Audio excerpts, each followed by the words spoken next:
तेल चढ़ी गे तेल चढ़ी गे वो हरि हरे हरि हरे वो हरि हरे हरि हरे बड़े मामा दुलरो मोरे बादन को मिला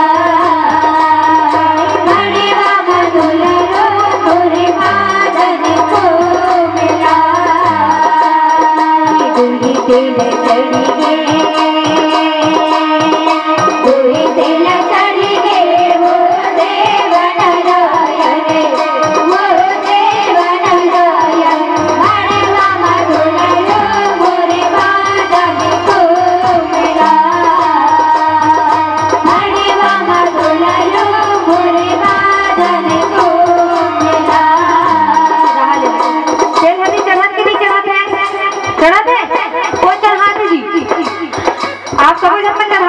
आनंद आवत के लिए आते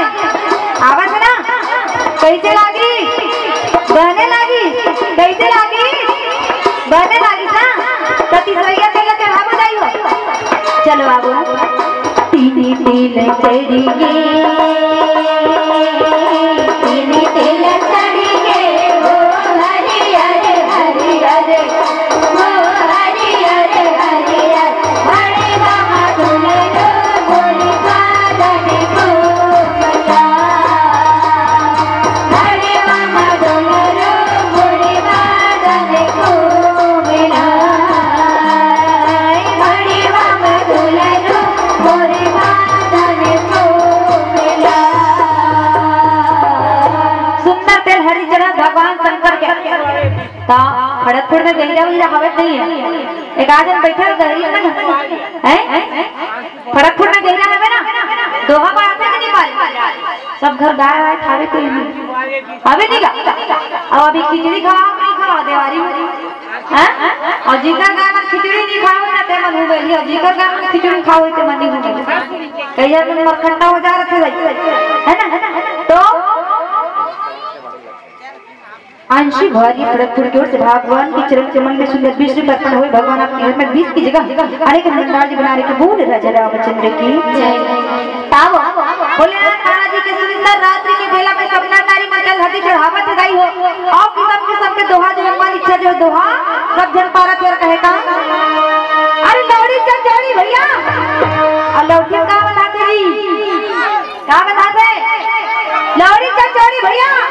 और लौटी पाता दुलर वाले और हम तो जाते गोदन खुला लगी माता पिता के दुलर वाले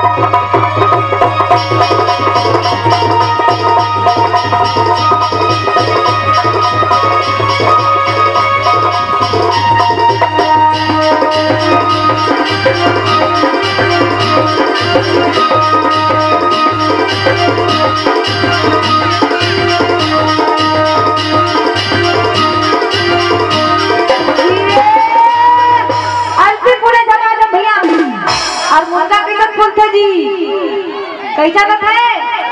ऐसे बोले जवान भैया और पक्का बोले सफेद रे और बालक पते कहना बता कि जवानी महागर भेट रे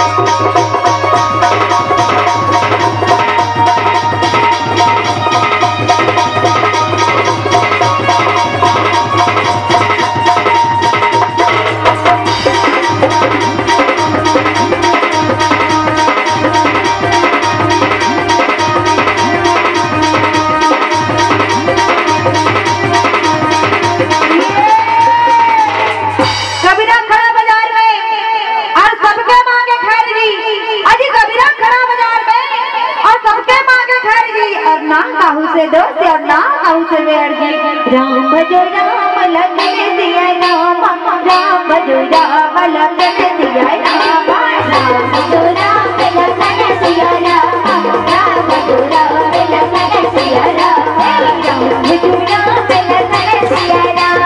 राम भजो राम लखन दिया राम राम भजो राम लखन दिया राम राम भजो राम लखन दिया राम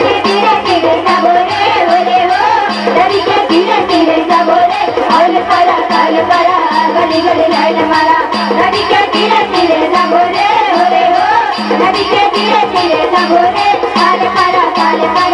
गली गली लाइन मारा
अब बेरा होते तो सब बारात जाए के तैयारी करत है, कोनो रथ में, कोनो हाथी और कोनो घोड़ा में, सब चढ़ करके भगवान के बारात जाए के तैयारी करत है। अब काबर लड़का वाले मन बड़ा रौब दिखाते, भोलेनाथ महाराज जी के समाज कौन है, लड़का पक्ष वाले, और लड़का मन बड़ा जल्दी मटमटात रहते है, नहीं बारात जाए डोकरा डोकरा छोकरा मन डोकरा बगल घलो नहीं पूछे, और आजकल के छोकरी टुरी मन हाँ डोकरी डाल घलो नहीं पूछे, अपन अपन जोड़ी सब देखते। वैसे बारात निकल के भोलेनाथ महाराज जी के दीन दयाल सिंगोला संबलपुर एक गाँव बोल रहे हो भैया, लेकिन वो कहा तो सुंदर 50 रुपया अर्पण भगवान के चरण में। चलो ठीक है, बहुत बहुत धन्यवाद। भगवान आपके घर में भंडार जगना के बोल राजा रामचंद्र की।